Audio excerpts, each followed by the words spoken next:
तुम्हाला तीळ कारळाचं लोणचं आवडतं का? मग चला किचनमध्ये. एक मोठी वाटी कारळं घ्यायचे. कारळं तडतडेपर्यंत भाजून घ्यायचे. नंतर त्याच वाटीने एक वाटी तीळ घ्यायचे. तीळही तडतडेपर्यंत भाजून घ्यायचे.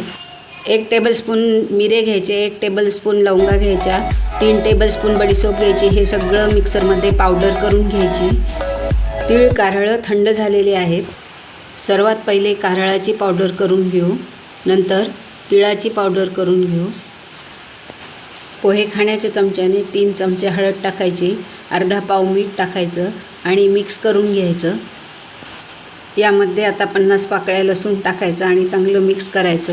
तीळ कारळाच्या मसाल्यात 1 चमचा हिंग टाकायचा. चांगलं मिक्स करून घ्यायचं. कैरीच्या फोडी टाकायच्या आणि चांगलं मिक्स करून घेतल्यावरती 3 चमचे तिखट टाकायचं आणि चांगलं मिक्स करून घ्यायचं. असं भन्नाट चवीचं लोणचं तयार झालं म्हणून सांगू